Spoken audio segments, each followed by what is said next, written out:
आज हम श्रीमद् भगवत गीता अध्याय 7 प्रारंभ करते हैं। भगवत ज्ञान।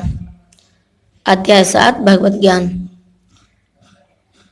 श्री भगवान ने कहा, हे प्रथापुत्र, अब सुनो कि तुम किस तरह मेरी भावना से पूर्ण होकर और मन को मुझ में आसक्त करके योगाभ्यास करते हुए मुझे पूर्णतया संशय रहित जान सकते हो। तात्पर्य, भगवत गीता के इस 7वें अध्याय में कृष्ण भावनामृत की प्रकृति का विशद वर्णन हुआ है। कृष्ण की समस्त ऐश्वर्यों से पूर्ण हैं और वे इन्हें किस प्रकार प्रकट करते हैं, इसका वर्णन इसमें हुआ है।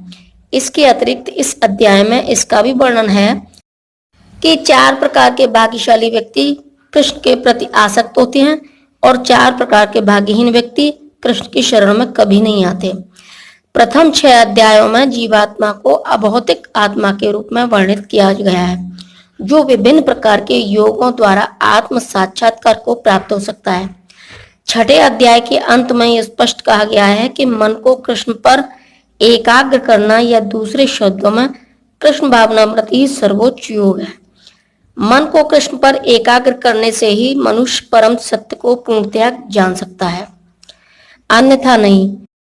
निर्विशेष ब्रह्म ज्योति या अंतर्यामी परमात्मा की अनुभूति परम सत्य का पूर्ण ज्ञान नहीं है, क्योंकि यह आंशिक होती है। कृष्ण ही पूर्ण तथा वैज्ञानिक ज्ञान है और कृष्ण भावनामृत में ही मनुष्य को सारी अनुभूति होती है। पूर्ण कृष्ण भावनामृत में मनुष्य जान पाता है कि कृष्ण ही निसंदेह परम ज्ञान है। विभिन्न प्रकार के योग तो कृष्ण भावनामृत के मार्ग के सोपान सदृश हैं। जो व्यक्ति कृष्ण भावनामृत ग्रहण करता है वह स्वतः ब्रह्म ज्योति तथा परमात्मा के विषय में पूरी तरह जान लेता है। कृष्ण भावनामृत योग का अभ्यास करके मनुष्य सभी वस्तुओं को यथा परम सत्य जीवात्माएं, प्रकृति तथा सार सामग्री समेत उनके प्राक्त्य को पूरी तरह जान सकता है। अतः मनुष्य को चाहिए कि 6ठे अध्याय के अंतिम श्लोक के अनुसार योग का अभ्यास करें। परमेश्वर कृष्ण पर ध्यान की एकाग्रता को नवधा भक्ति के द्वारा संभव बनाया जाता है, जिसमें श्रवणम अग्रणी एवं सबसे महत्वपूर्ण है। अतः भगवान अर्जुन से कहते हैं, तच्छृणु अर्थात मुझसे सुनो। कृष्ण से बढ़कर कोई प्रमाण नहीं है, अतः उनसे सुनने का जिसे सौभाग्य प्राप्त होता है वह पूर्णतः कृष्ण भावना भावित हो जाता है। अतः मनुष्य को या तो साक्षात कृष्ण से या कृष्ण के शुद्ध भक्त से सीखना चाहिए, न कि अपनी शिक्षा का अभिमान करने वाले अभक्त से।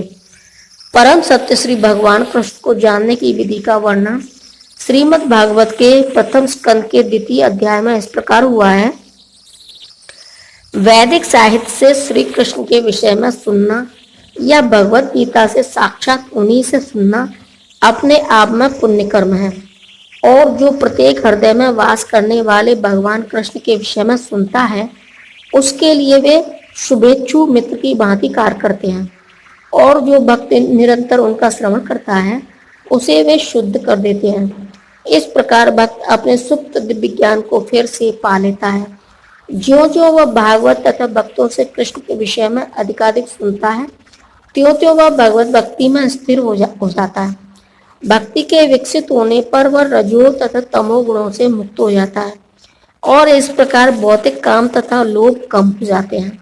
जब ये कल्मश दूर हो जाते हैं तो भक्त सतोगुण में स्थिर हो जाता है, भक्ति के द्वारा स्फूर्ति प्राप्त करता है और भगवत तत्व की पूरी तरह जान लेता है। भक्ति योग भौतिक मोह की कठिन ग्रंथि को भेदता है और भक्त को संशय समग्रम अर्थात परम सत्य श्री भगवान को समझने की अवस्था को प्राप्त करता है।